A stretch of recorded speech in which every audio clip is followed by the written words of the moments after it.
Hello, everybody. Can you hear me? Yes, I see you waving. Great. It's good to be back with you all. I'm just back to life after 2 days being sick in bed. So it's good to be here again. And we also have Joelle and Yuval with us behind the screens, helping us with the technology and the chat. We have Benjamin and Babette with us again, Sabine. And Uri is taking a rest today before he travels tomorrow. So, yeah, I want to welcome you to our final webinar today, which is about anchoring sensual love in the universe. And today we actually only received 2 questions so far, so we have space for a few more questions. So if you have questions that you would like to ask, you can write them into the chat. You can write them either publicly or as a private message to Joelle, and he will do his best. He's there. Do you see him raising his hand and waving? And there's Yuval in the background. And he will do the job of ordering the questions and figuring out which ones we go for today. So thank you, Joelle. Good. And let's begin by coming into our bodies a little bit. So I would invite you to give your neck a roll around. You can close your eyes. You can also turn your camera off if you feel more comfortable. But I invite you to make some circles with your neck, slowly and carefully.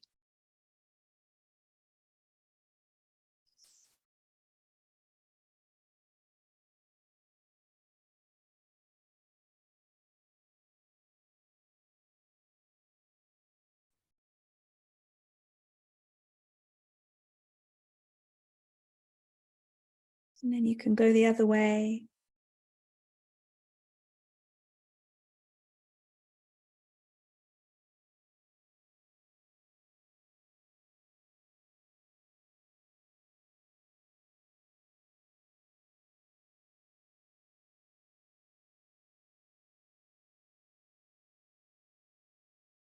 And maybe give your shoulders a roll out.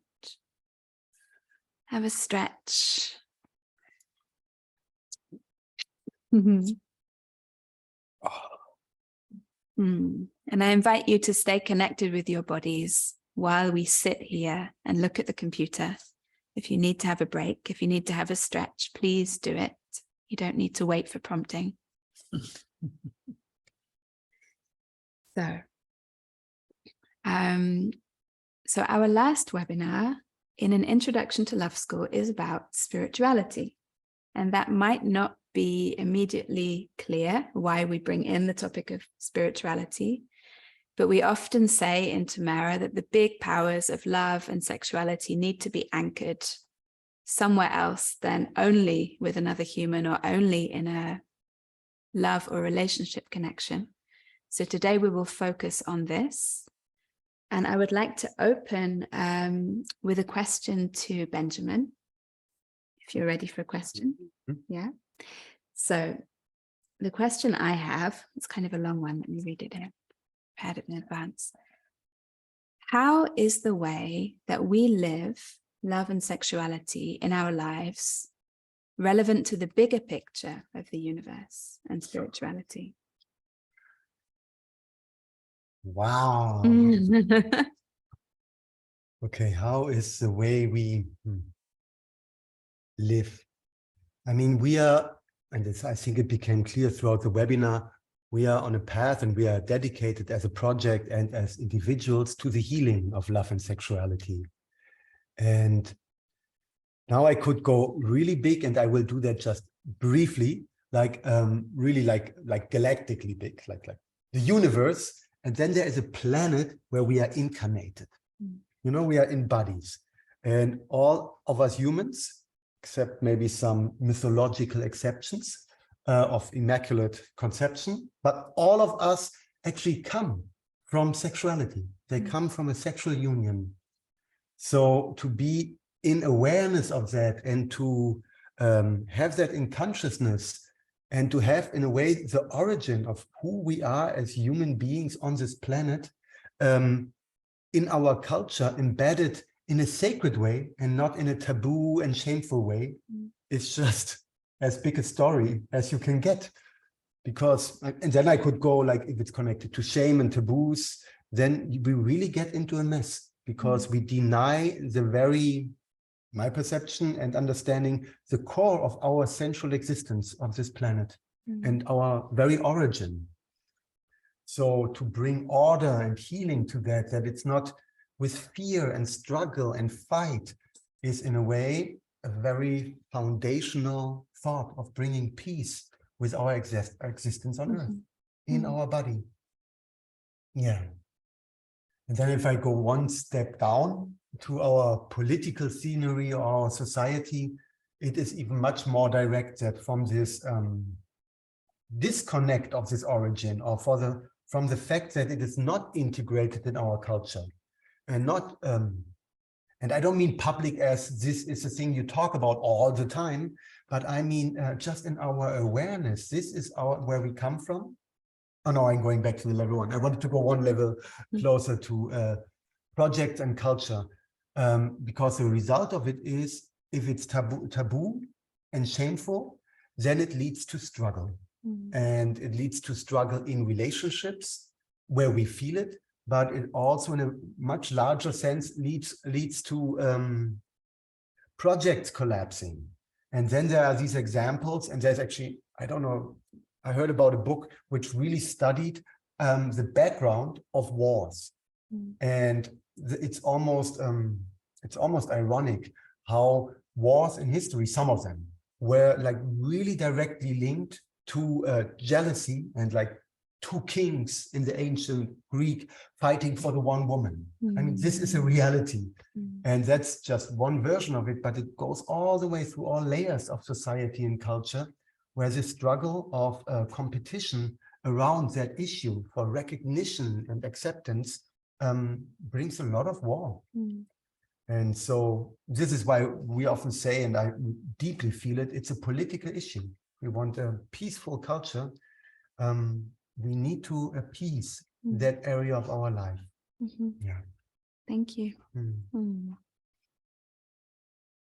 Great. And I have a slightly different question for you, Babette, but also if you have thoughts to add on what Benjamin said, please do so.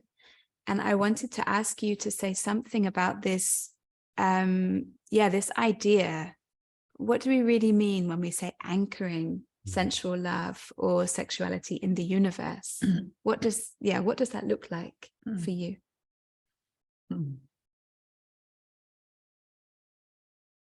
For me, it's such an essential question that we can face that all the topic what we had yesterday about partnership is so much coming from a conditioning of centuries of war, where we hope to find home and trust and embedment within our partnership. And we don't know that there is something which is much, much deeper. And when we forget this, then we project so many hopes and so many energies into the partnership, which no partnership can hold. And in this sense, what do we mean with anchoring?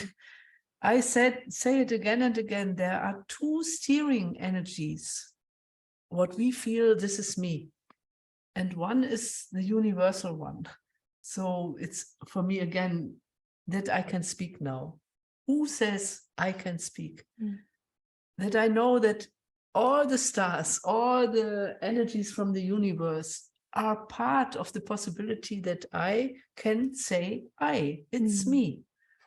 And this is another me, another I, because it's connected with everything, than the one who says I'm separated from the world and I have to protect myself, I have to defend myself. And because of this, I have to build a castle around my love relationships. And because we are both, it's so important that we don't ignore one side of it, but that we face it. And what Benjamin said is there is something how to say it, the awareness of these powers can help us to really find back to our trust position. From where are we guided? And anchoring myself, I would say this does mean, do I know who am I on a universal level? And by this, can I trust that I will be guided in all my love relationships? Because normally, we touched this yesterday, if there is a strong universal embracement between two lovers, then there is at once the fear of loss. And then there is war, then there is competition, then there is jealousy, and not to judge it, but to bear witness about it and to see it. And in this sense, I feel all the ones who want to build a new culture have to dedicate a lot of their engagement into this question. How can we find back to this power which created us? And from there saying, it's me, here I am. I participate in the part of healing. Yeah, I hope it was. Thank you. Yeah, already some big thoughts to open our space today. Good. Thank you for the hearts I see coming. We see them. So I would love to move into questions from our participants. And the first question I would like to invite is from Anthony. Are you with us? Yeah. I wrote on. Hi. Hi. Yeah, I'm here. Hi. Again. Hi. Yeah, I posed two different questions. One is, how can we keep universal love alive, living in an intentional society where the level of love of the collective consciousness are lower, without this implying a lot of personal work, which can cause use self-isolation from the unintentional community of which we are part. And the other one is, what mechanisms do we have to be able to transmit our experience and facilitate to interested people the experience knowledge of universal love? Thanks. Thank you. Yeah. Hello again, I'm Tony. The first question. The work that we have to do on the way, the personal work, and not to fall into isolation. Sometimes I feel it's not, Tamara's not the only place, but actually we got it yesterday as a feedback that we always keep open the relation between personal work and societal work, the global issue. And actually I feel, especially in love, this is important because it needs a lot of self-knowledge. Everything we talked about needs a lot of self-knowledge, knowledge and awareness to catch yourself in consciousness, what you're actually doing. And the nature of love is encompassing. It is with compassion. It is with the world. And so for me, this bridge, when we go deep inside, we can do like the monks' spiritual work for quite a long time by yourself. Some of us lifetimes. But when you actually come to the work in love, you also need these phases to actually consciously isolate, to catch nuances and unconscious patterns in you. But so much about it is about contact. And so much about it is expanding myself into supporting what I love. I mean, if love wakens up, and if I do good work in isolation, and I come out of it and I gain more knowledge, more strength, more thoughts, I will go out in love and want to do something about the state of the world that I see. It's almost like a natural movement. It's not a mechanism or a recipe I can give you with that, because I don't know what one. But I know that the awareness of doing even the self-work in service of healing love is a very different one than doing self-realization for the sake of it's good becoming the best I can be, but it is yet another dimension if I become the best I can be in service of life. Yeah. And the second, the mechanism, maybe you have something for the mechanism, how to communicate it. That was the second question. Yeah, I'm in both. For me, the first point, it's connected to the first question also. Because if I go to this higher self, I call it now, then it's the one who is talking here is a microcosm of the macrocosm. So there is a holistic point in every personal question. And in all personal questions which you want to solve or where you see conflict, you can call in the higher energy to say, here I am. And by really wanting to solve the problem, I'm participating in the solution to the whole. Well, this needs a high consciousness, but it's always this question, am I in the separation thinking? We, our community, we protect ourselves from influences from outside? Or do I know, no, this acupuncture point of community is a gift to understand what is happening in the world. So my partner, when he was very political active in the 78 with fear in capitalism and so on, and he said once, wow, I see the same mechanism where we are fighting against inside our movement. And this brought him to build the community. And he, in the meditation where he was half a year for himself, he received the answer. If you want to understand what is taking place in societies between humans, build a group. And then there is no separation anymore between our political activism and our inner work. But the solution to forget it, if you have a protected place and you want love and you want, this is big. So it needs this consciousness, which always brings us to the awareness that we can participate in the question, how can we heal this planet Earth by building new kind of trust and commitment to build universal communities. The universal is always a bit tricky, the word, but I mean this tribal wisdom. How can we heal the wound, where we all are wounded with? Yeah. I once had a pilgrimage where I faced the situation in Israel-Palestine. And me as a German, it was after the second Intifada, I felt I cannot stand it anymore without doing a contribution to the whole. And this brought me to the decision to make a pilgrimage for half a year without any money. And the slogan was a peace research village instead of a tank. And I did walk without money. There is a book. I wrote all the experiences. And this was always my picture. I'm a microcosm of the whole. And what is taking place in my fears is taking place everywhere. What is taking place in my aggression is taking place everywhere. And how can the shift of really transformation happen? Yeah. Thank you. Did you want to add something, Benjamin? Yeah. I would like to add, because Sabine already said a part of it, and I find it's like a founding thought, if not the founding thought of this project, this idea, if you want to understand what's going on in the world and society, understand what's going on in a group. And if you want to heal what's going on in the world and society, heal what is going on in a group.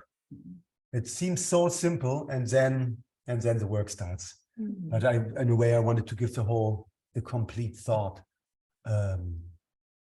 And the second thing, it brought me to a much simpler level, because your question was also, so what do I do in an unintentional society, you said, compared to an intentional community? And there is one thing when we speak about love, then sexuality is another issue, yet in that especially, like how do you deal with opening it up in society and in mainstream culture? But with love, there's actually this guidance of following your heart. I mean, many ideas what the heart is, but there is something in us, it almost feels like a super smart processor, which joins thinking and intentions and connects us to the whole. And there is a voice, and you can learn to follow that voice. And somehow, especially if you do not live in a context where the whole culture is focused on healing love, this becomes so important. And yeah, it's of course work to listen to that voice and to open it. But in the end, this is also what will transform the unintentional society you live in, or we live in. Yeah. Thank you. And so for our next question, I would like to invite Jayshree. And before I invite you to speak, I would like to say a big thank you, because Jayshree Patel was here in Tamara for a few months, and she was volunteering in many different things, but also with our team. And she put a lot of work into developing the idea for this course, gave us many new ideas for how to make it more interactive, more conscious of diversity. So thank you, Jayshree. We've really enjoyed your suggestions. And I would invite you to speak your question. And if you put your hand up, thank you. Hey, if you put your hand up, then you appear in the top corner of our screen so we can see you more easily. If you raise your hand on the Zoom. Raise my hand on the Zoom. Okay. Don't worry, we see you anyway. It's fine. Raise my hand. Okay, cool. Now everyone can see you. Yay. Hi. Thank you for the appreciation, Ruth. My question was about your perspectives around some of the more spiritual approaches to sexuality, such as Taoism and Tantra. I wonder what your thoughts are about using those, not necessarily as dogmas, but as tools to connect to spirituality. And also about kind of spiritual practices and Tamara that help people link spirituality and sexuality. So I'm interested in that line. Thank you. Yeah, thank you. For me, there are very different lines for Tantra, for example, and some of them are like in the direction to have sexual encounters to transform them. And personally, I feel it's always such a incredible perceiving that I notice I am not my body, but I am inhabiting a body. There starts already this spiritual question. Something is inhabiting the body. And then the question, what is the body? And I always feel that the body is something like a metaphysical and physical experiment, which is part of creation, part of evolution, part of change, part of giving birth. So like in sexuality, by meeting a mother and a father, having a strong attraction to each other, a third thing is born. For me, this is the deepest spiritual miracle I can see. And from there are many, many different aspects. But in this sense, I like Tantra a lot. And I speak now very personal, that I feel that the earth and all what is body carries spirit, and that we have the call, that there is a deep longing from the whole universe that this earth, maybe one of the youngest child of the evolution, can become what is in its vision. And there I feel all Tantra and all the work what we do with spiritual encounters is always to become aware of the miracle between metaphysical and physical energies. And by this, if I always feel, if this would be in the center of our cultural building, with deep respect, with deep honoring this, there could not be war. And this is for me also the part where I often mention this connection between feminine and masculine powers beyond all gender identification. There is this body part and there is this metaphysical part. And in all of this, something like recognizing ourselves takes place.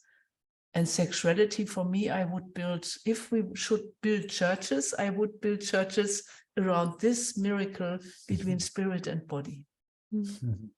And I feel that not only by creating children, this is one part, but it takes place in every manifestation.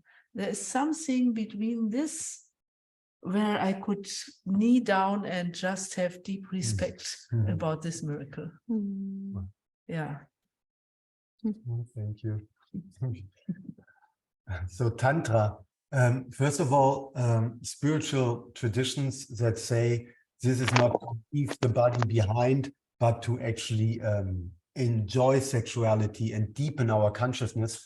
Just for all of them, I have a lot of appreciation, because many of the other spiritual traditions try to get us out of the trouble of our desires. So that's like the overall.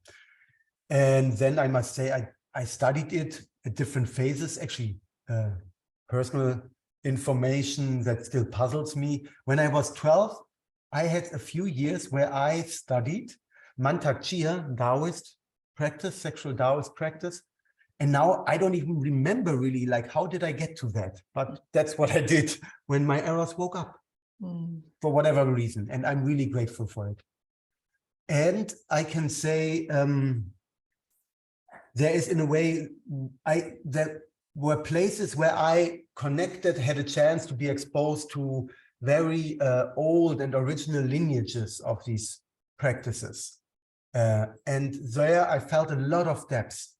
And then I can say there's something in the workshop world where Tantra becomes like almost a methodology to be personally more happy in your relationships. Now, I really, like, might be my prejudice and it might have changed, but for some years it almost brought, it privatized or individualized the cosmic power again, and it became almost methodological. So that's where I have friction with it.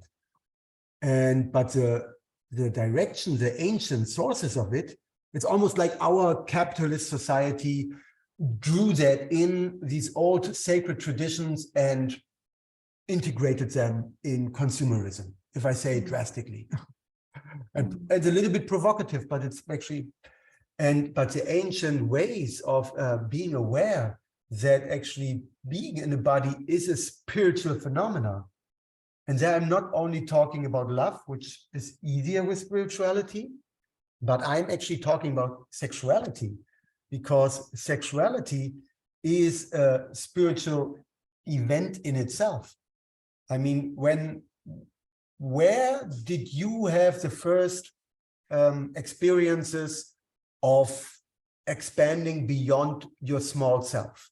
And why do we desire the sexual union so much? And a big part of it is because it opens up the space that it's so much larger than myself. And just being able to, in sexuality, to become one with one other person, this is a big part of the bliss in it. And so that there is consciousness work around it and a spiritual path, it really makes a lot of sense. And how do we do that in Tamara? We are very diverse with our practices. Like, people have their individual practices, and then there's a common practice, and that is to hold it in consciousness and to ask the question, how can we integrate that in culture?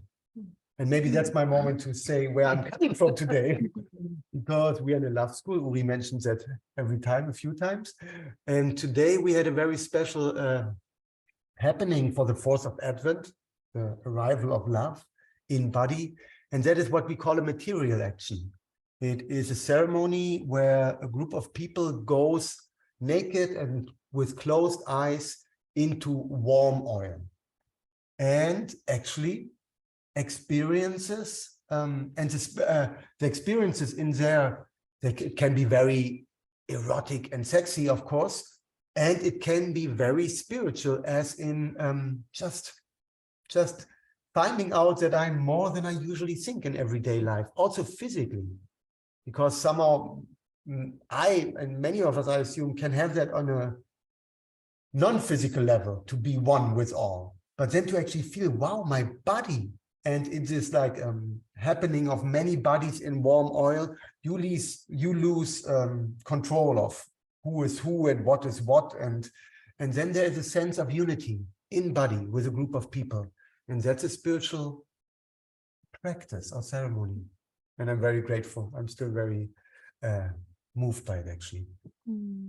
Maybe to add, to make it a bit more clear, that this is a very guided prayer, Please.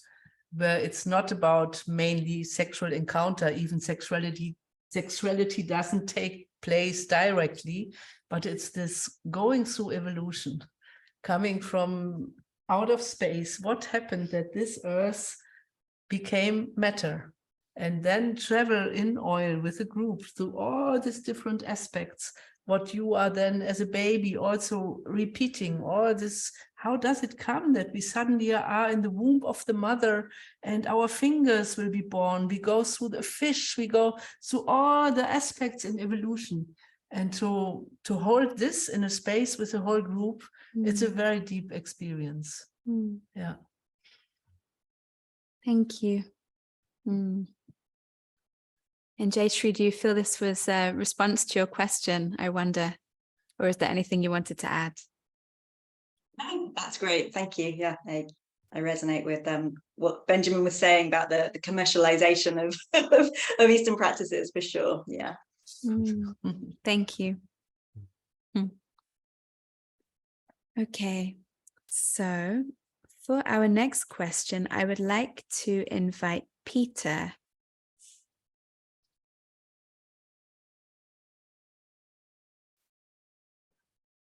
Say it with the head.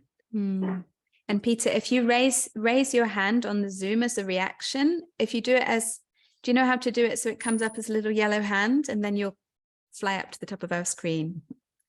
Almost. I think there's also a raise hand button as well as a thumbs up one. So, hello, here I am. Hello, we see you anyway.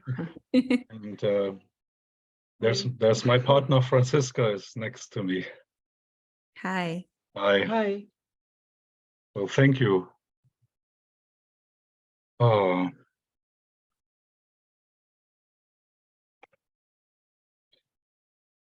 Yes, so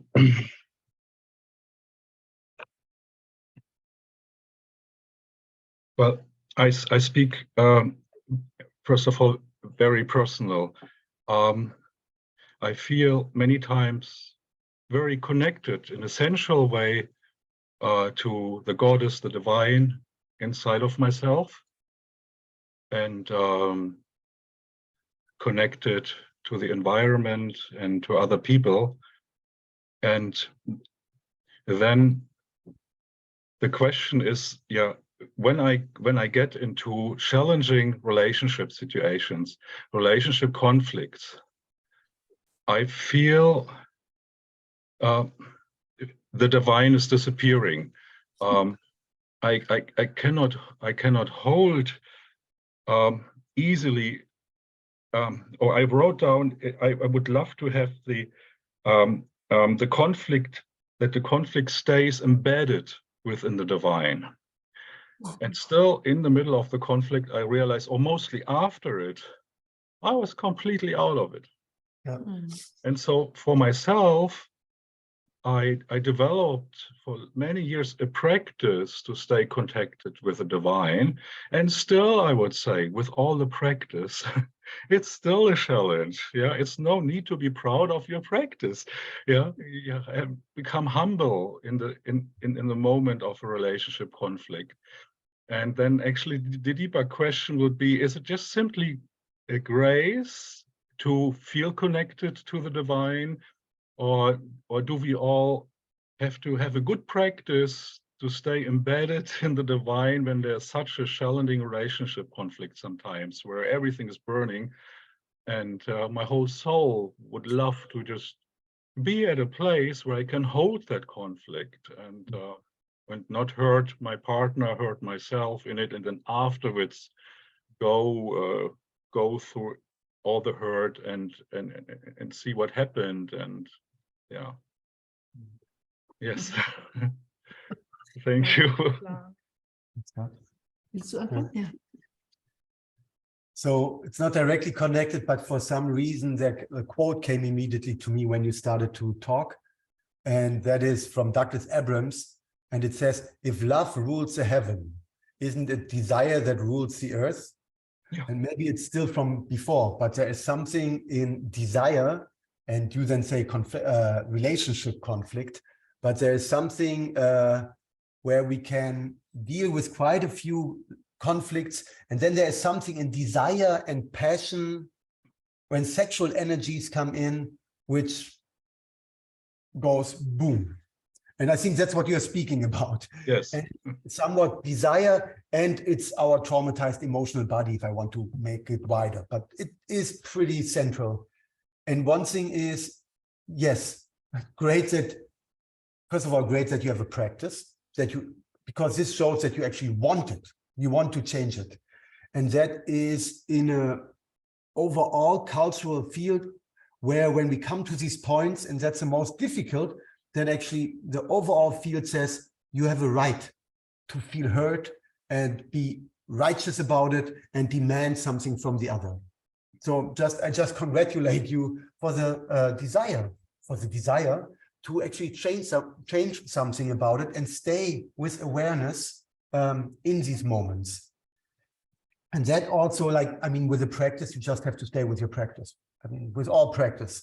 And then there is this addition to also invest into changing cultural structures.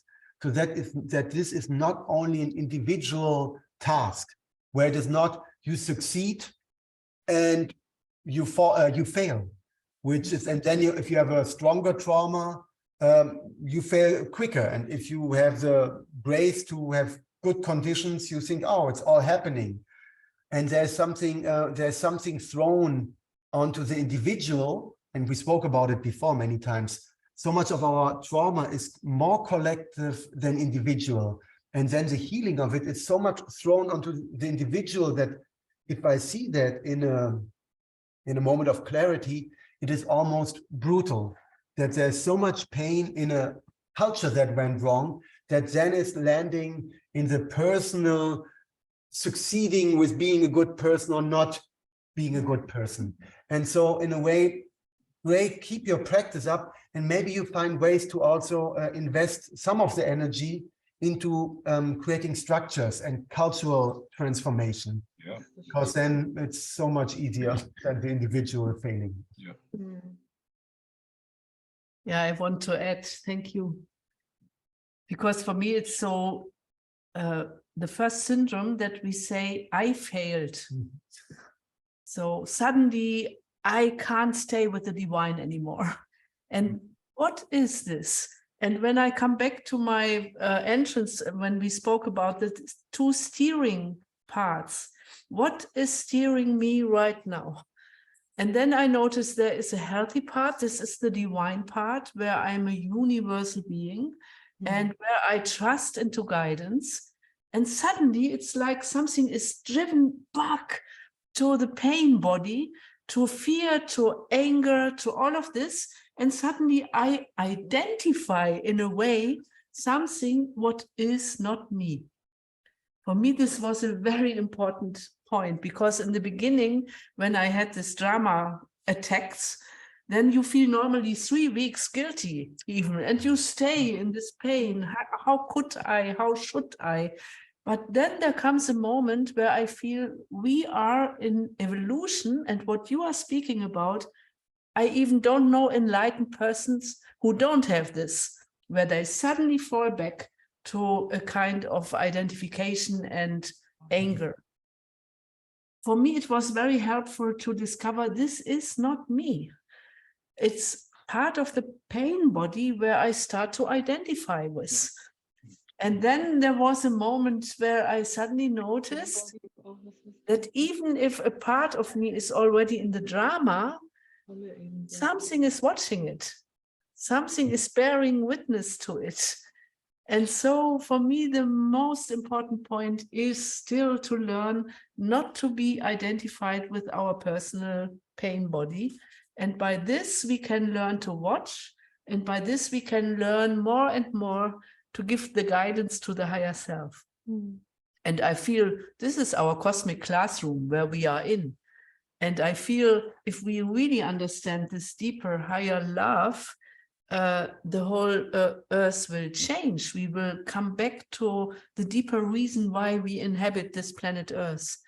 And we are in this adventure. While we have this seminar here in the Ukraine, there the bombs are falling, the war is happening, football is happening everywhere. This hypnosis of, we are in a hypnosis of the fear body, and it's big work to step out. Mm. And for me, it's the main thing to remember that there is something healthy, which always is ready to forgive if we see what it was. And then healing can take part. Mm. You had a thought, didn't you, Benjamin, at Yeah. one point? For me, this question is so important, and I believe it's important to more people than Peter. And I had two more thoughts, actually, and that is to speak about it in a shameless way is also part of not staying identified with it. And we just had that in the love school, that a person stepped to the middle and really spoke what she is doing in these moments where love in our relationship turns into war.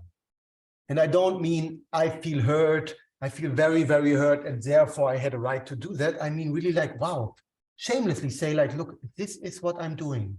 Not with judgment. It needs to be a circle when we speak it to people which do not judge you for it. So that needs to be the agreement. But then to actually speak, what am I doing in these moments where it turns into the pain body, as Sabine said. And if you can speak it, there's less identification. There's less identification. And then you also mentioned, and then afterwards you might be in whatever, you take a walk in the forest or you're in your meditation and you're so sorry, I assume, because I am like afterwards, like, what did I do? I totally lost it. And then you are sorry, and you go and apologize, which is beautiful. I mean, if you have a sincere apology from the heart, that's always healing. And for myself, at a certain point, I stopped apologizing just to make sure that the apology is not a legitimization to stay in the same place. Now that's, don't be hard with it. I am sometimes quite strict with me in these moments. And I said like, no, I will not apologize again for the same thing, because I tell you, I'm so sorry and I do it again. I will invest my energy to not do it again.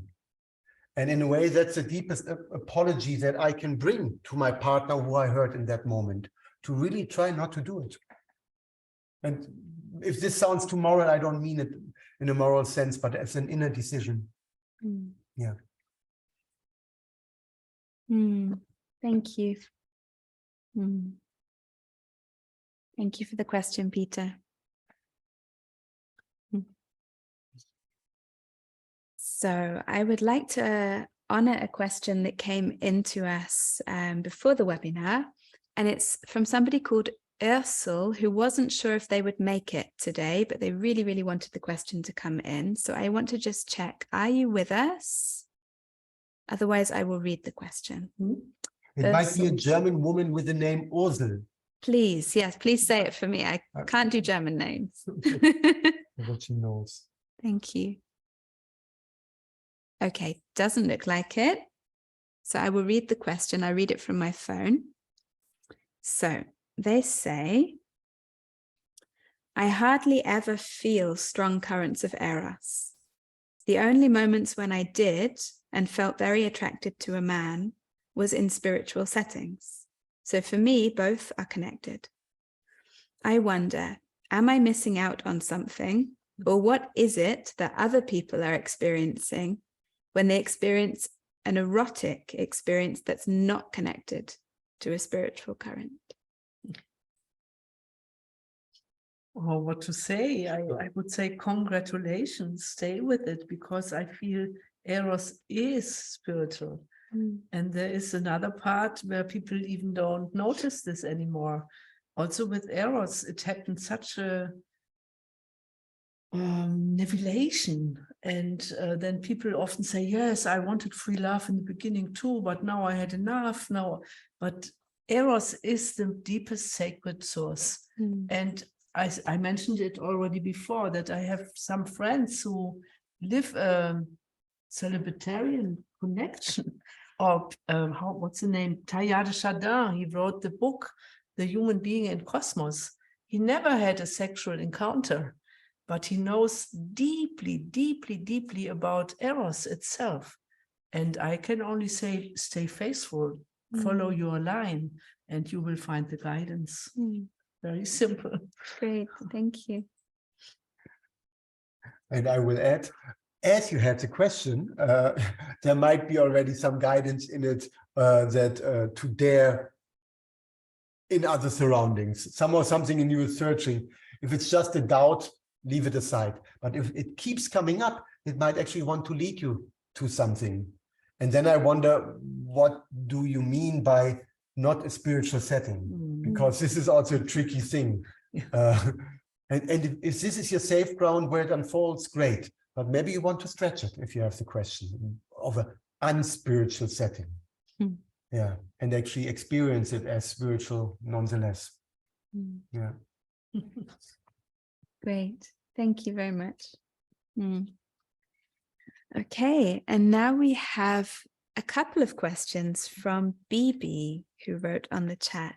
Would you like to, maybe you do one of the questions first and then we see how we're doing for time. Hi, can you hear me? Yes. Yes, great. I didn't think I was going to share again today. Thank you for your generosity. I've already shared so much here. So which question do I want to go first with? Well, maybe the one that's a bit more daring. I had a vision in a plant medicine journey that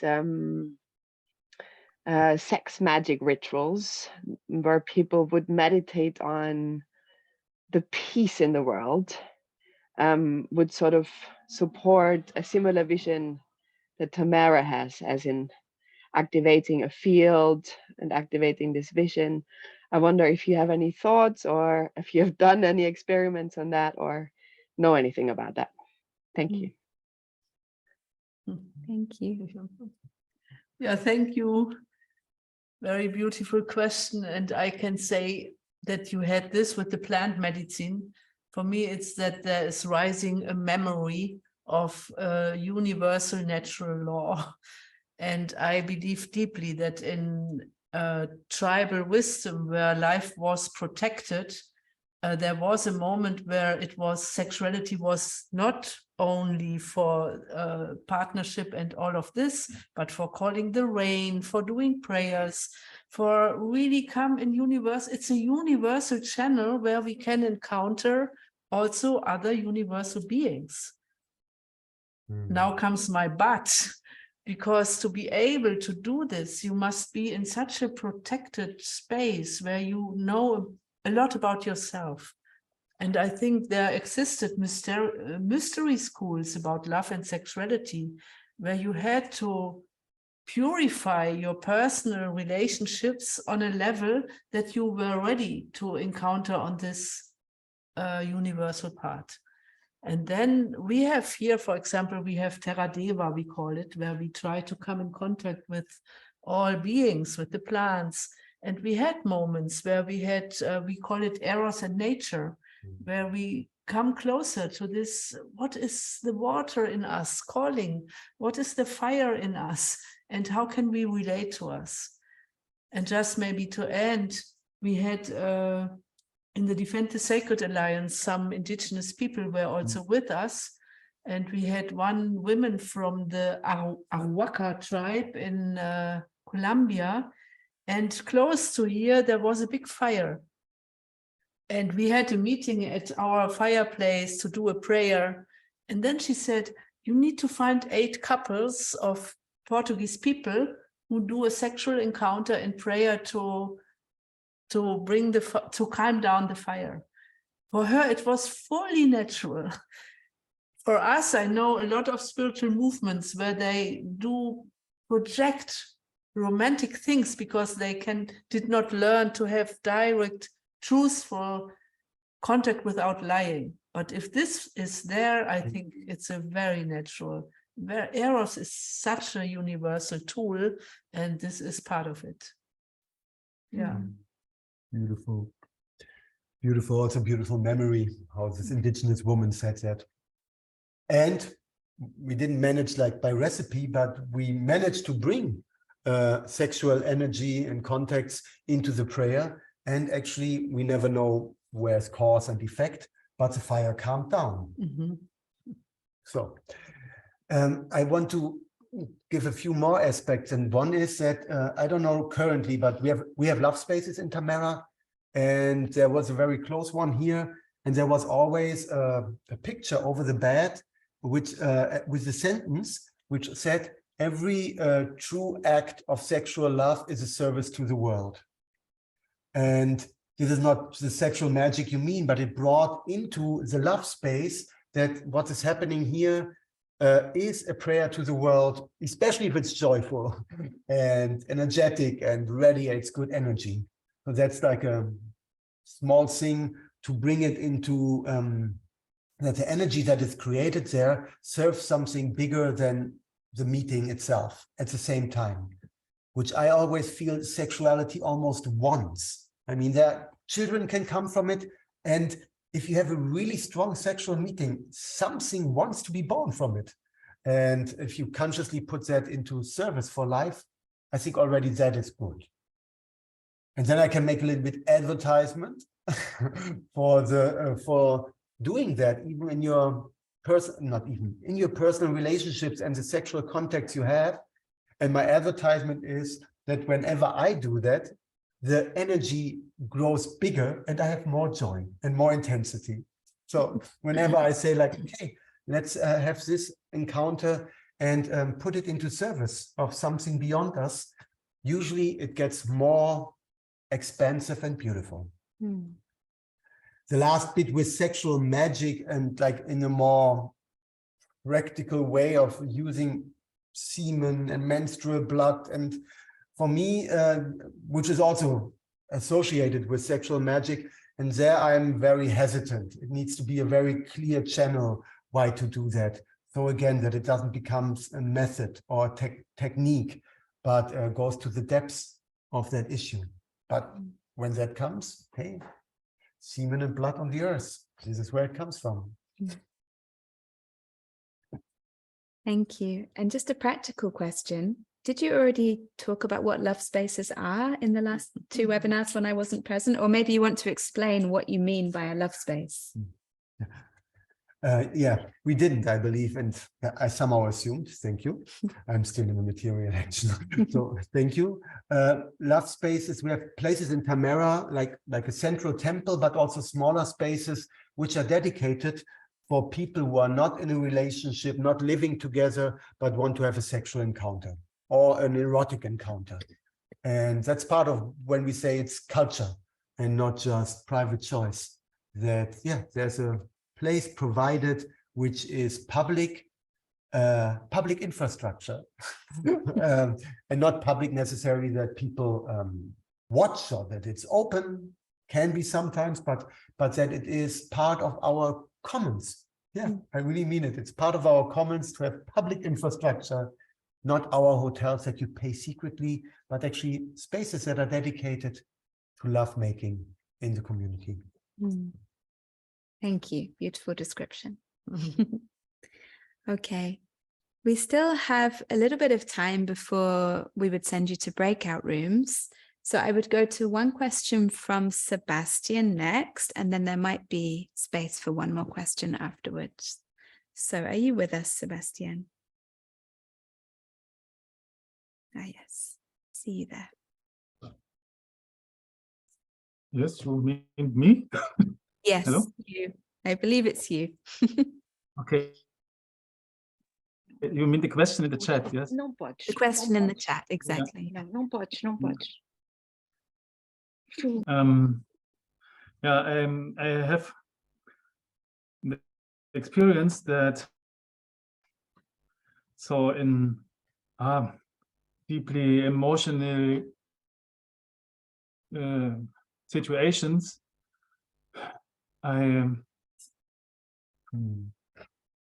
I can maybe I be able to hold that in that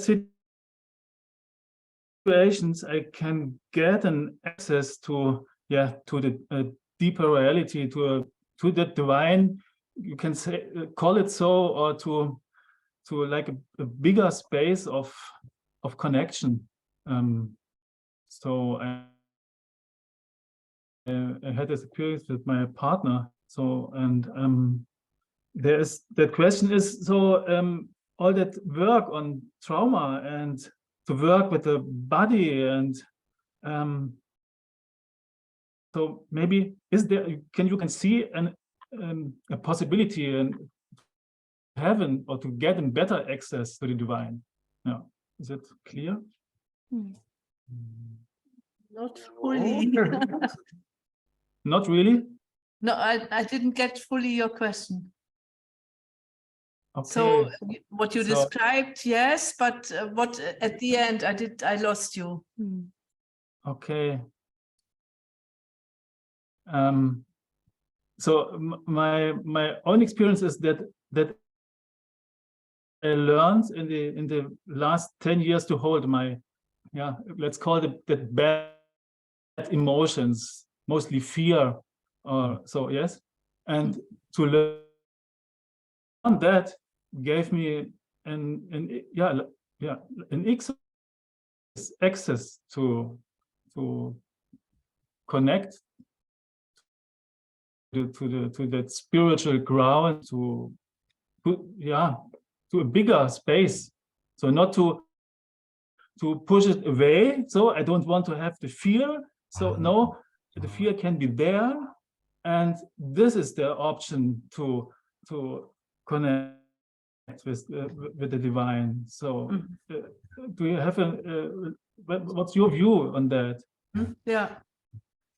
So now I think we both got it. And so that you don't feel weird, it was also very interesting. You were always breaking up in very interesting places. Like the place was in negative emotion, I think you wanted to say, and it always broke up in that place. So, but because we do so much work and we put so much emphasis on not letting ourselves be governed by our emotions. And it feels like you are asking a question, yes, but these are energies that if they can run freely, they open a gate. And I fully agree. And it remains with the question, is there enough consciousness and freedom in the body to let these energies run freely through and not identify and not getting attached to it?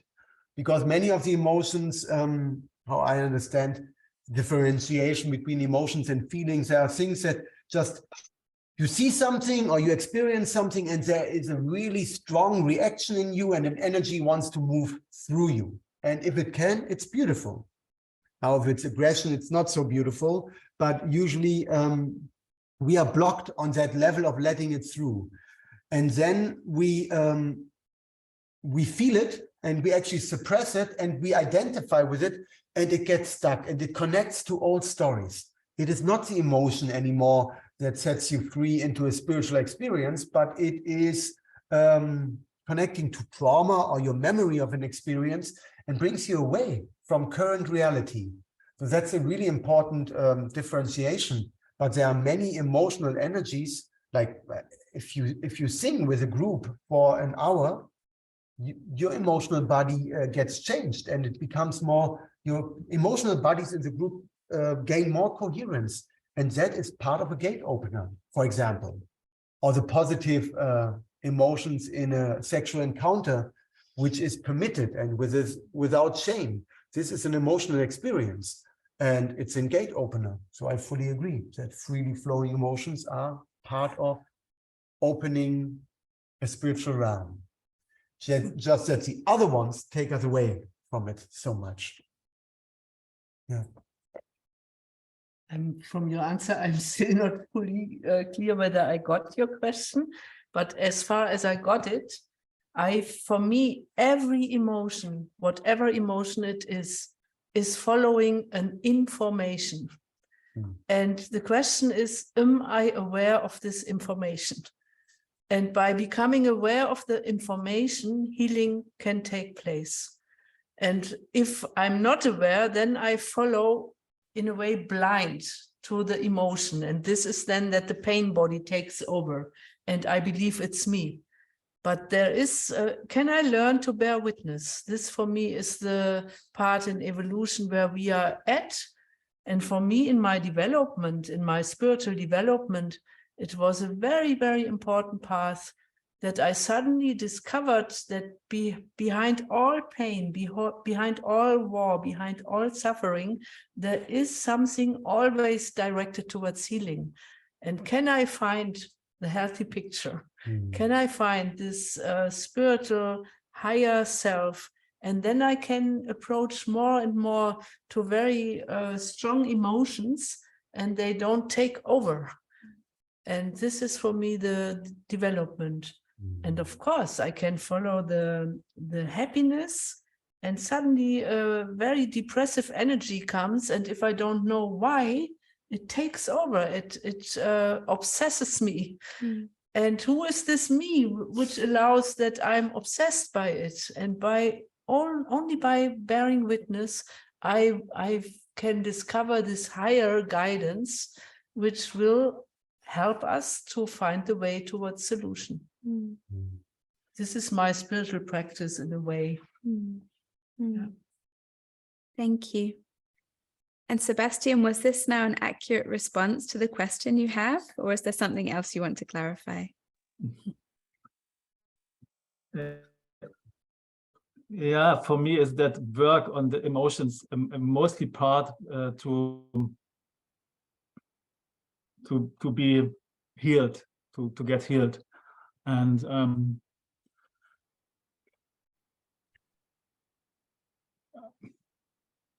I feel that this is part of maybe a psychological therapy, and so to work with the body and so on. And but this is not only for being in that world here.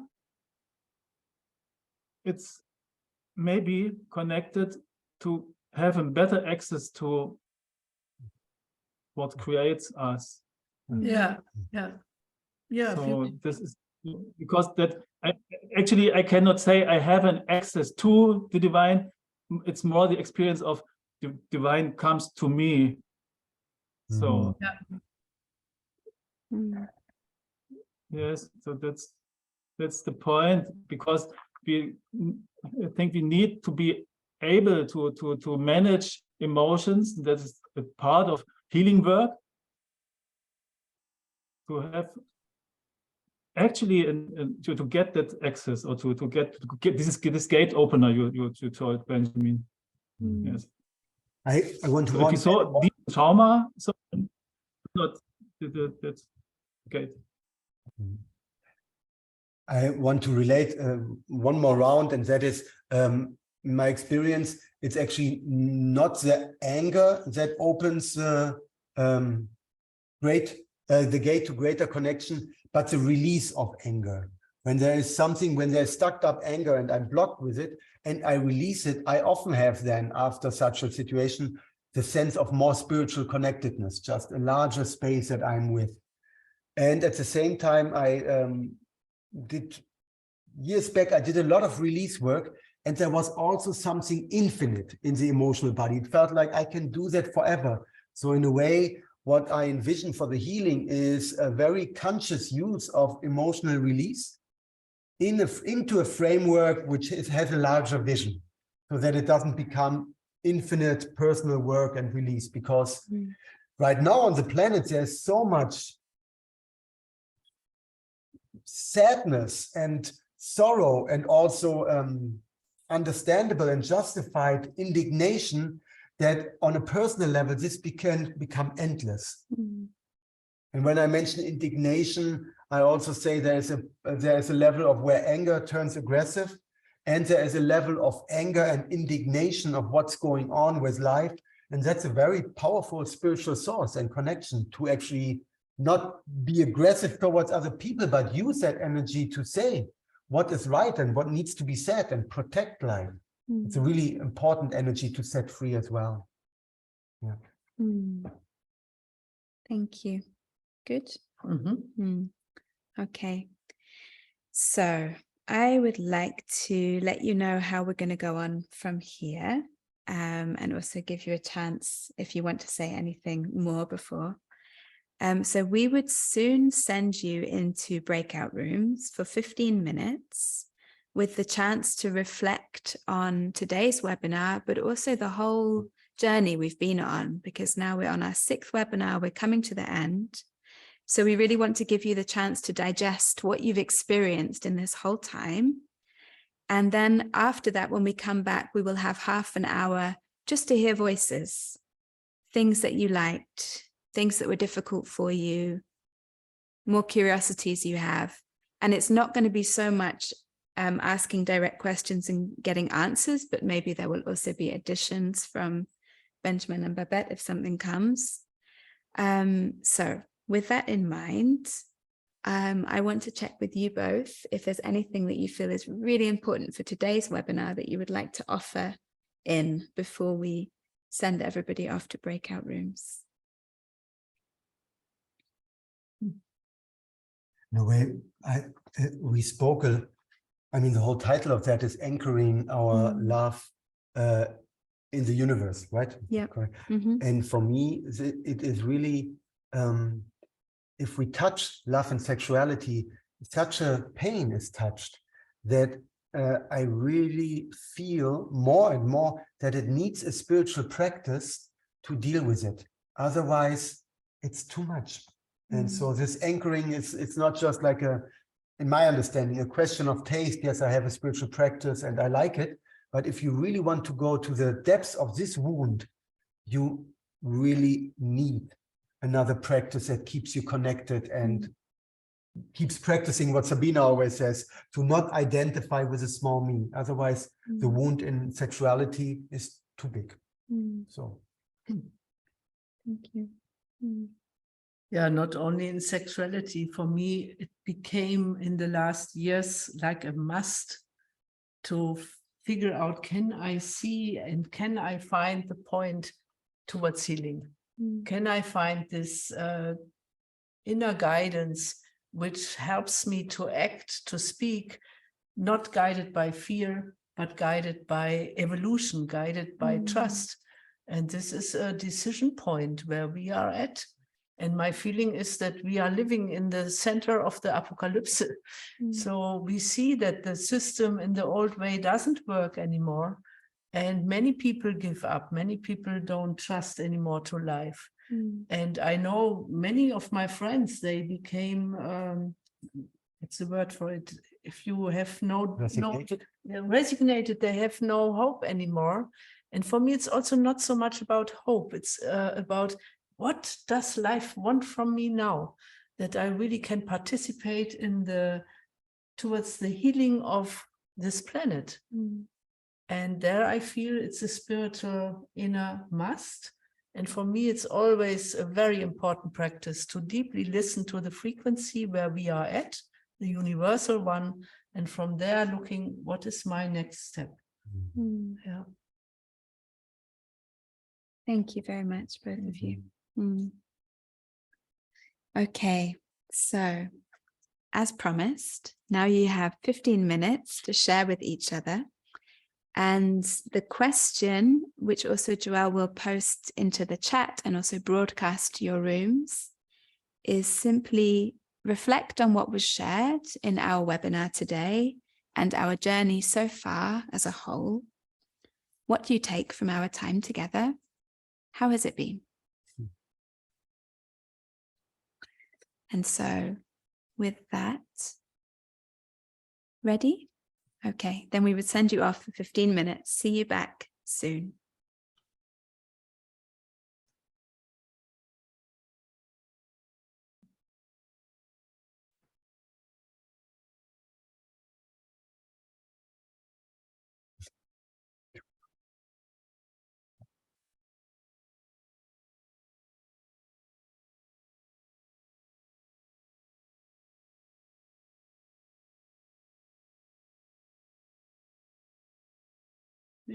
Today it seems to work. If we speak now, they hear us.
Mm. And I would love to just see with a quick hand signal, how was the time in the breakout rooms for you? Was it good? Not so good? Great. Looks fantastic. Okay. So we are super curious to hear how this whole experience has been for you from this webinar today, but also from all of the webinars we've had together. And we would now have around 20 minutes or so to hear your voices. And yeah, if you want to speak, if you can raise your hand on Zoom, as I see Anat doing now, then it means you show up. Fantastic. So I already see some people wanting to speak. Okay, so first we would hear from Anat. Hi. For me, all of them were somehow I felt a deep resonance and a confirmation of the way I've walked through life, and the thing is that it just touched my heart. It's not like it was things that are new to me, or as far as how I relate in. Oh God, I'm really stumbling. Okay, take your time. The resonance and the heart and the co-regulation that I felt in all of it. And today I really appreciated how the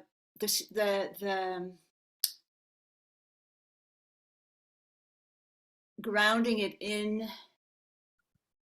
the whole, that it isn't just about romantic erotic relationships. It's how it is affecting the whole, and that community is about affecting the greater world. So I'm really touched by what you're doing, and I'm really touched by oh my God, the level of authenticity.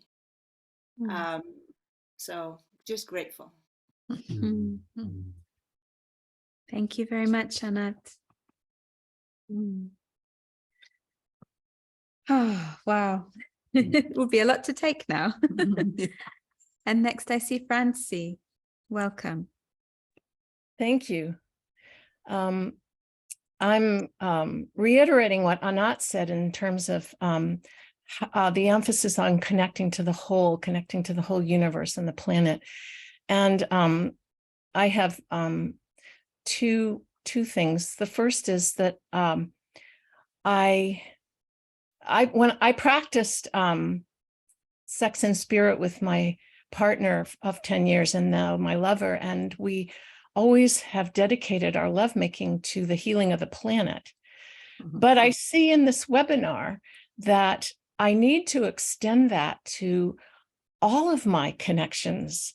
Whenever I'm relating to a person or to a group, if it's in conflict or if it's even casually, that the underlying prayer is that it be toward the healing of the planet, whatever the interaction is. And so I'm very grateful for that new understanding. Thank you.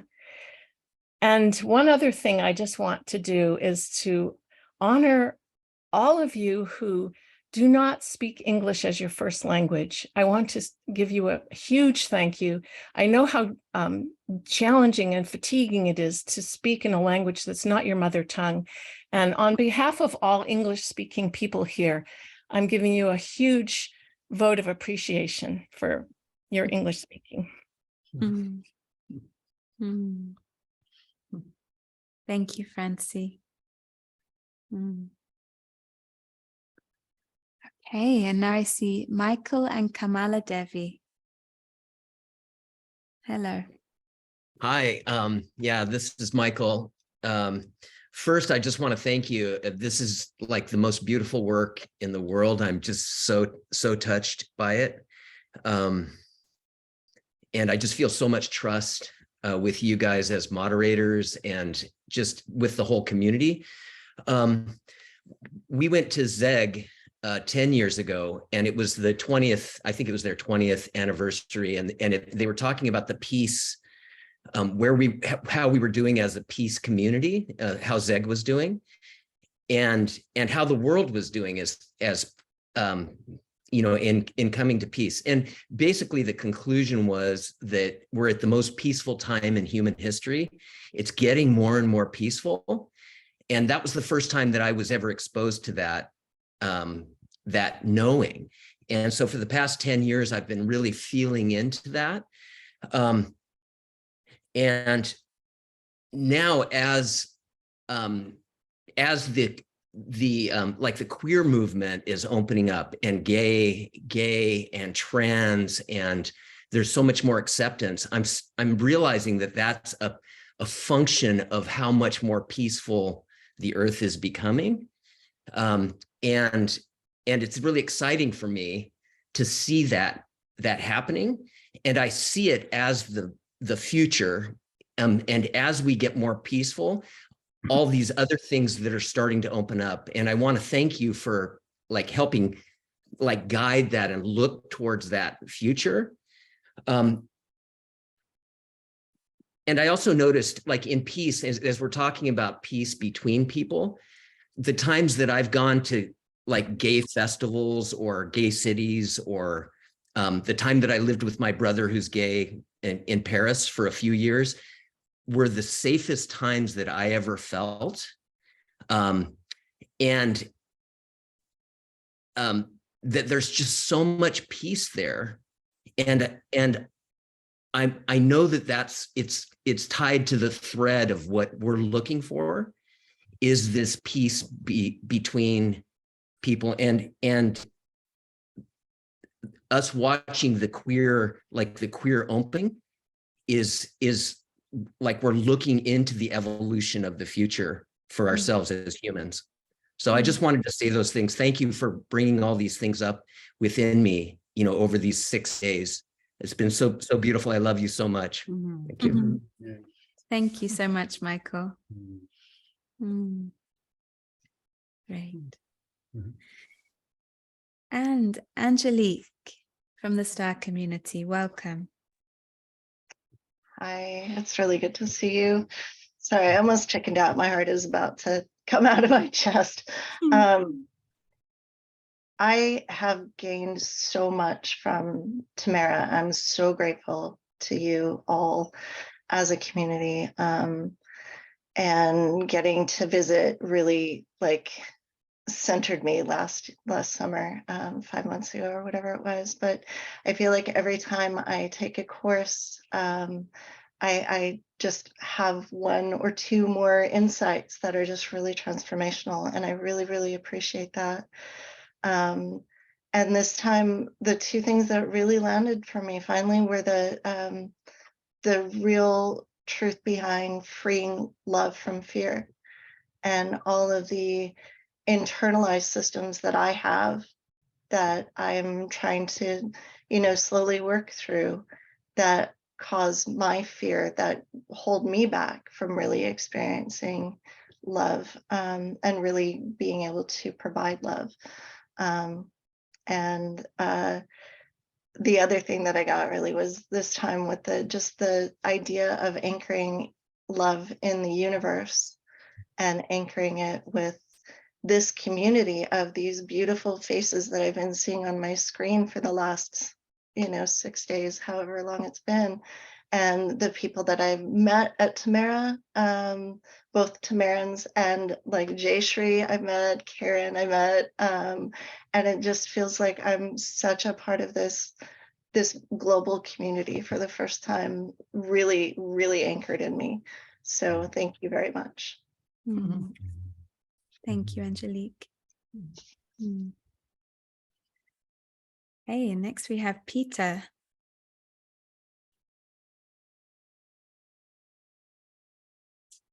And sorry, I forgot your partner's name. It's not written on your screen. And you're still muted. Yeah, you are muted. We don't hear you.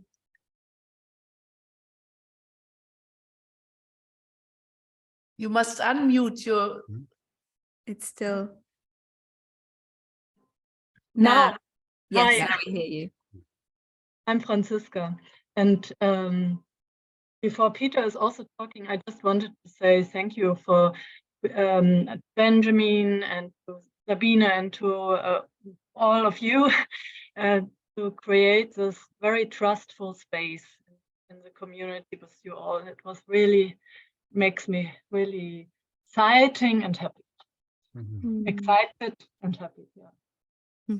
Now Peter wants to say something. Yes, Benjamin, I met you in Tamera, and Sabine, I actually met you on the train to Lisbon. Yes. I'm the one who sent you the crazy birds, die schrägen Vögel. And yeah, first thank you to both of you for your aliveness in all these topics and your real, I would even say, a down-to-earth approach that is tangible. It's beautiful to be with you in this and during all the webinars and to really feel you with this. And what I take with me just right now is, Sabine, when you said every emotion is following an information and is directed towards healing if I perceive it this way. And so for me, a practice that I hold within myself and I'm also giving to others is to really live with the emotions and learn from them. And it was a wonderful support from you to see, yes, yeah, this is the pathway, not to move away from emotion, not to get eaten up by them, but to really feel them as a pathway and to go into depth. This is the one thing. And the other thing that I really appreciate with you is I feel that spirituality and the depth of it is also so privatized in our society. So much it's done many times out of respect, like, oh, it's yours. That it has also aspects of power and so I love to talk about the deep experience of spirituality, because I learn from others. I learn from you and others in the breakout rooms, and this kind of sharing is, I feel, so powerful between of us. And so to bring this topic out into the open, I love to open more spaces for that because it's healing to me. And so I take this away from you as such a gift. Thank you. Thank you. Okay, and Vera. Good evening, everybody. Well, also from my side, I just want to say thank you so much for sharing your so much of your wisdom and life experience. It's really so precious. Thank you so much. And also thank you for making this available online. Sometimes I'm really feeling sad that I couldn't experience your presence, and I think I could have taken much more information really deeply inside me if I was present. So I'm a little bit sad that this is just online kind of, but on the other hand, I couldn't be in Portugal right now. So I'm also very grateful that you made this course happen online. And I'm also, I really liked the topics you chose for the 6 different webinars.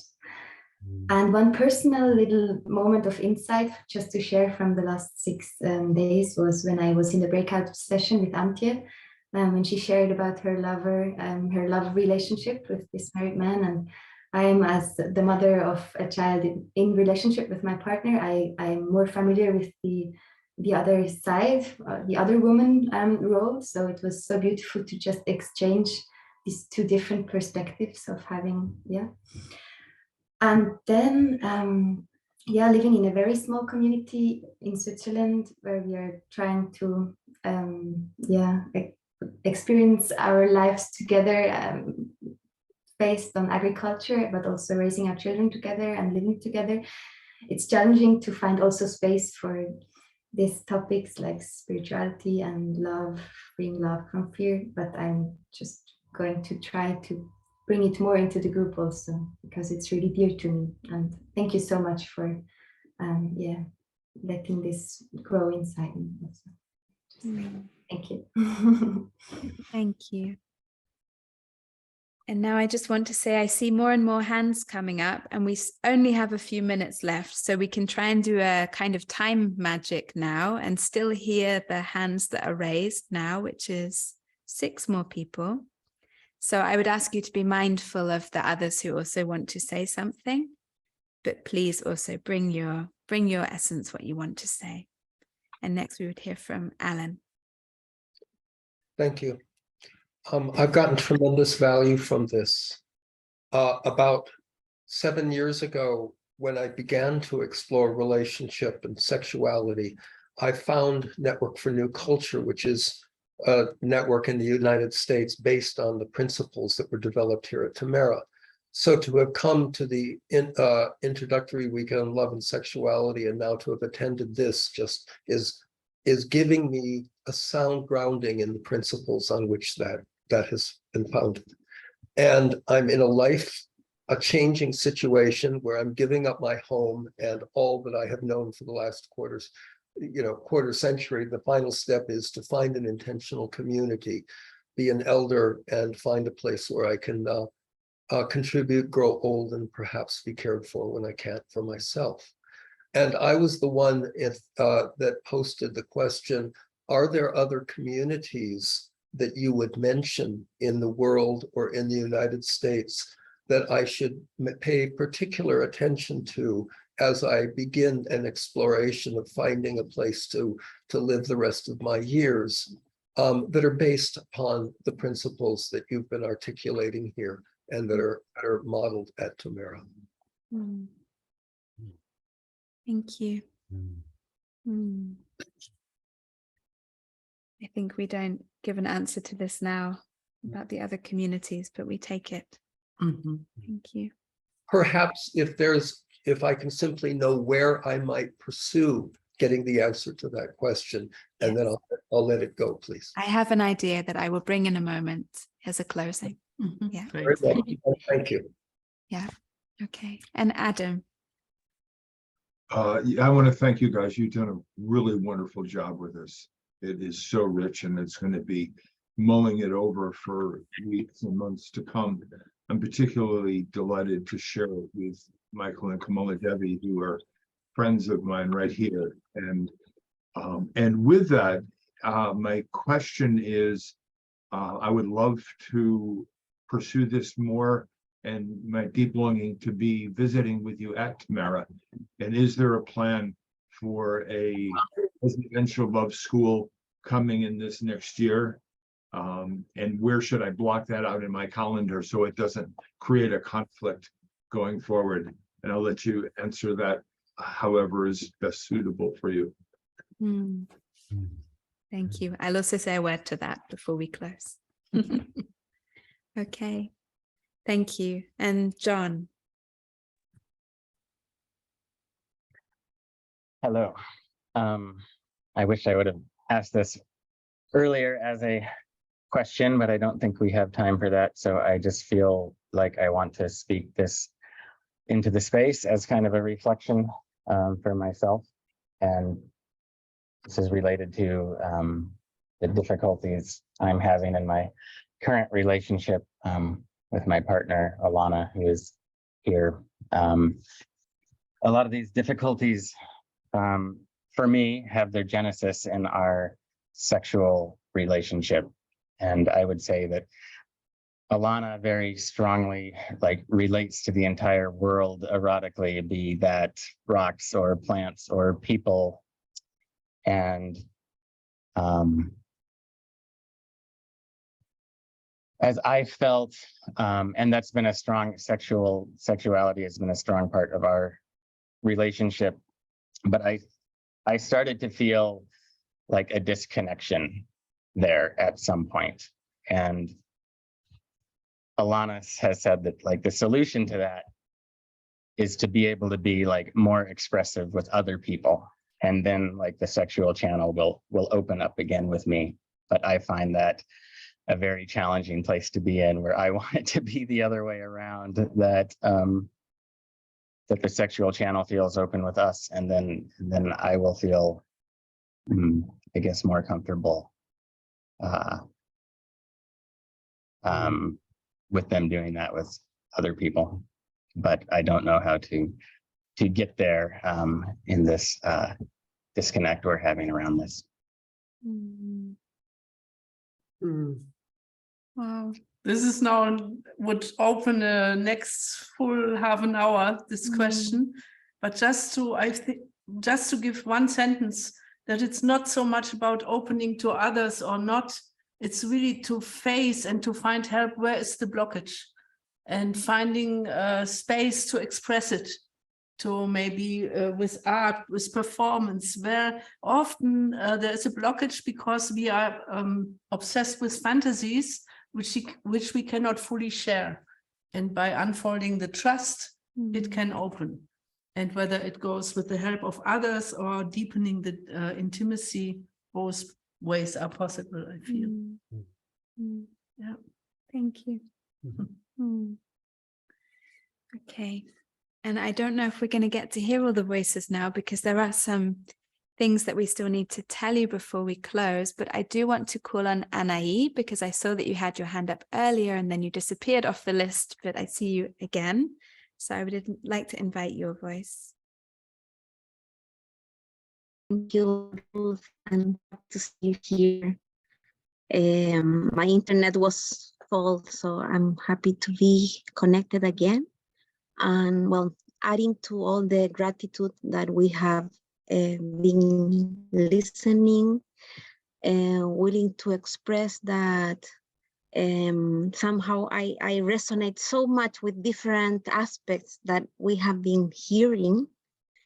And today Sabine said, like, asking life, how can I serve you? And I have found this week asking this to myself. Because, well, as you know, there is a dream and we're working here to develop a community, and we have been dealing with all the aspects of that, of buying the land, creating an agriculture cooperative, and I am super aware of the deep work in the human level that is needed to manifest this dream. And sharing that I have been in contact with you the last 2-3 years in different courses, because I really believe you have kind of touched some jewels to make that dream possible. And I learn each time I come, and I would really love us to go there in a moment to get deeper the experience. I believe in this acupuncture thing, points on the planet to create the collective transformation. I believe many communities need to be around, not all equal. So just willing to express that we have this dream here. If you can also pray for us to arrive to the manifestation, we really appreciate and happy that you exist, aware that we are a big challenge on the whole process. So you have been also like a path, or I don't know the word in English, like an example of how this can be possible, aware that many intentional communities have failed on a very similar dream. So thank you for this. And yeah, willing to pass the voice back to you. Big appreciation. Thank you. Thank you. Thank you. I feel a bit torn, because I always love to give everybody the chance to speak, and we're really coming close to the end. It might mean that we stretch a couple of minutes over, but maybe we hear just a sentence from Bettina and Forrest, because I see you still there with your hands up. Thank you. Do you hear me? Yes. Okay. Just thank you very much, Sabine and Benjamin, that you dared to do the Love School online. And I was in Tamara just last week, and I'm so glad that you opened so much from your experience. That's helped me a lot. And now I know what is the Love School. I always thought it's a big Tantra seminar. I had no idea what. So now I know what it is. And two things: I celebrate my femininity. That was a sentence I loved. And spirituality is the greatest remedy for trauma or against trauma. So thank you so much. And I feel you, because it's just some days that I've been there. Bye-bye. Thank you. Thank you. Yeah, and Forrest. Yeah, I feel so grateful to have been able to be present in this way. I have only and a bit aware that I haven't been as present as I would have liked to be, just because I find it challenging for Zoom and have a lot of other things going on. I have felt, since I found out about Tamara some years ago, how this spoke to the core of issues that are very central for me in my life. And I feel that, I feel nourished in a time where I feel very fragmented and overstretched, and observe this fragmentation and overstretchedness with a lot of people who are really dear to me. And there's a despair, because I feel that this deep work of peace on this legacy of patriarchy, violence, oppression, separation, and isolation is so difficult to do, because a lot of people are in survival, and unless we have the chance to access at some point the community and find our place there, it's very, very hard to create these structures of sharing and mutual empowerment that are needed to really be able to be in a state of being, a rhythm, a state of safety with our nervous system, to actually dream something different into being. And so I see a lot of people who are longing for community, yearning for community, and just taken by the struggle of somehow coping or sort of going off in different directions, and just, not succeeding. So thank you so much for having made this accessible in this way. It sparked a desire in me in reconnecting with this work, and I'm so grateful for all the sharing, and for the many people from all over the world who have been present as well. So thank you. Thank you. Same. Thank you very much. Yeah. And I wonder if there's one thing that you want to say that you take from this time. What has it been for you? For me, it's amazing that it's possible via Zoom and via internet to have this community building process. And I'm really impressed by the voices. And let's figure out the way how we can stay in the work with solidarity and really holding each other as midwives, I often say, as birth givers.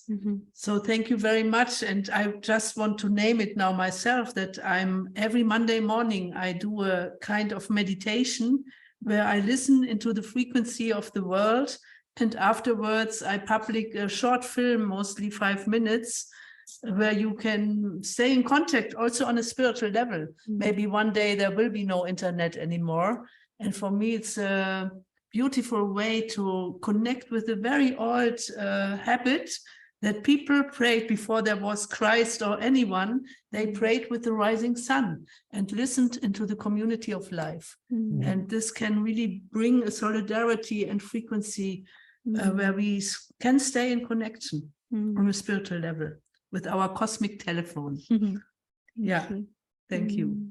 You want to say one thing? Good. Great. Thank you. Thank you.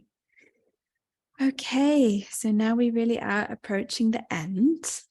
Thank you for all the voices we've heard now. Thank you for all the voices that we didn't hear, but were alive in you.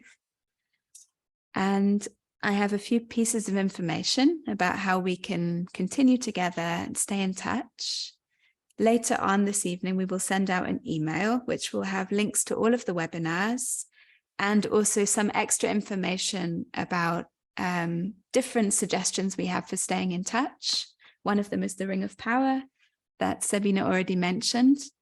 One of them is the Terra Nova Network. We have Angelique with us today, who's from the Star community. So Angelique and Florian run the Terra Nova Network, which is an online community where you can meet weekly, share. It's got many, many people who've been in courses with us, either online or in person. So this is one answer for Alan, who was asking about communities in the US. It's based in the US, but it also has people from around the world. And yeah, with this document we send out, there's also other opportunities for staying in touch with Tamara as well as with each other. One of these is we also have German speaking online courses. We know that many of you speak German. And if you want to have a look at those offerings, you can go to our Tamara website, go to our online education page, go to the German site, and there you will see the courses we have offered in German. And these are many courses that you can take at any time. So they're also very strongly featuring Sabine. There's one about healing of love. There's one about prayer research. There's one about thinking and creating global fields. So this is also a rich resource for those of you who speak German. And about visiting Tamara, we are still in the process of figuring out what we're going to offer in the coming year. So if you're interested, then the best ways to stay in touch with that is to look at our event calendar, which is on the Tamara website. And that will be updated as soon as we can with our offers within the next month, 2 months. And the other way is the newsletter. So any new offer we have online or on site will come out in the newsletter first. And the final piece of information is that this whole course was an experiment for us in gift economy. And we're really, really happy with how it went. We are overwhelmed with the amount of people that joined, with the amount of financial solidarity we received from you. And we just want to say thank you. And also, if you feel like actually after the course, I even want to give more, then you are very welcome. And we will send out a link to our donation page. And it is warmly received because perhaps you don't know, but these online courses and our on-site courses, they're not going into anyone's pockets individually. It's really all going towards the community. And the Tamara community is in a difficult process at the moment financially. So it's always very warmly received and goes to very good use in keeping us running, keeping us maintained. Mm-hmm. Yeah. Did you want to add anything? Beautiful. Okay. So thank you a lot for your support. And yeah, we really look forward to staying in touch with you. Yeah. And thank you for all the ones who were in the background supporting. Yeah. Maybe you once come all here. Absolutely. See each Even other. Uri came up. I said he wasn't with us today, but he came up from his house to say goodbye to you. And we have Joelle and Yuval who've been supporting in the background. So thank you so much. And we won't do a poll today because it feels weird now, but I just want to say thank you and goodbye. And it would be lovely still to hear one word in the chat of how you're leaving this course. And we stay here to wave goodbye to you. Bye. Thank you. We love you. Goodbye. Thank you. We love you too. Thank you. Bye. It was wonderful. Bye. Thank you. Thank you. Love to you all. Thank you. Full of hope. Inspired. How are you? Thank you. That's what we do it for. Thank you. Thank you so much. Thank you so much. Thank you. Bye-bye. Thank you. Thank you. Bye-bye. Bye. Thank you. I don't know. He's inspired.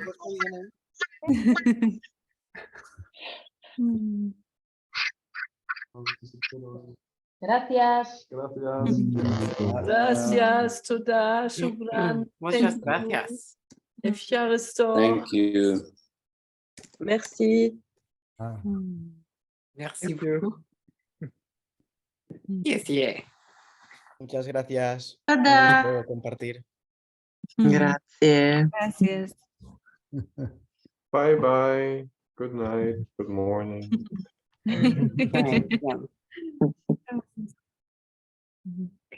Danke euch. Danke.